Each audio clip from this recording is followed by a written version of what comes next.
Suite du cours sur l'accord du participe passé. Donc on avait vu les cas généraux dans la première partie et nous allons voir deux cas particuliers. Premier cas particulier, les verbes pronominaux. Tout d'abord un petit rappel sur ce que c'est qu'un verbe pronominal. C'est un verbe qui est précédé d'un pronom. Donc se laver, se taire par exemple. Donc le se qui est devant. Si ce verbe n'existe qu'à la forme pronominale, il y a des verbes qui n'existent que comme ça, comme le verbe s'évanouir. Parce que le verbe évanouir n'existe pas. Dans ce cas-là, on va parler de verbes essentiellement pronominal. Donc c'est ça notre premier cas, pour les verbes pronominaux, essentiellement pronominaux. Donc les participes passés de ces verbes-là s'accordent en genre et en nombre avec le sujet du verbe.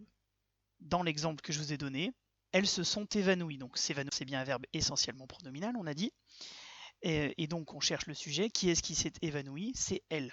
Ça n'a rien à voir avec l'accord du participe passé employé avec être. Il ne faut pas confondre les deux. C'est un verbe pronominal. L'accord n'est pas tout à fait le même. Alors ici c'est pareil, mais dans d'autres cas vous allez voir que ça n'est pas pareil. Maintenant pour les autres verbes qui ne sont pas essentiellement pronominaux, par exemple le verbe se laver, puisque le verbe laver existe, donc il n'est pas essentiellement pronominal celui-là. Donc pour cela, l'accord est différent.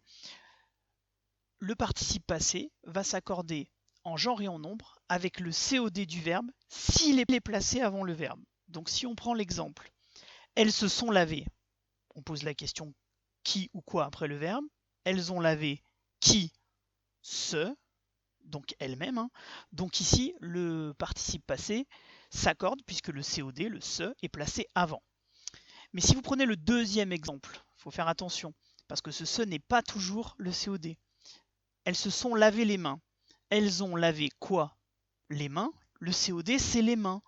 Donc il est derrière, donc il n'y a pas d'accord. C'est pour ça que je n'ai pas mis de S. Passons maintenant au deuxième cas particulier. Lorsque le participe passé est employé avec l'auxiliaire avoir et qu'il est suivi d'un infinitif. Alors il va y avoir deux conditions. Ce participe passé s'accorde en genre et en nombre avec le COD s'il est placé avant, comme d'habitude. Et attention, si ce COD fait l'action exprimée par l'infinitif. Donc il y a deux conditions, donc c'est un peu compliqué. Donc si on prend l'exemple que je vous ai donné, ces touristes, je les ai vus visiter Paris.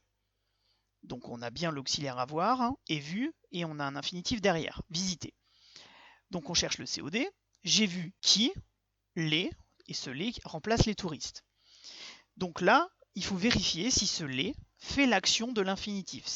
Donc ici, ce sont les touristes qui font l'action de visiter Paris. Donc j'ai mis un S à vu, il y a accord.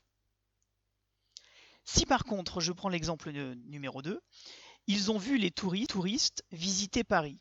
Ils ont vu qui? Les touristes. Le COD est derrière.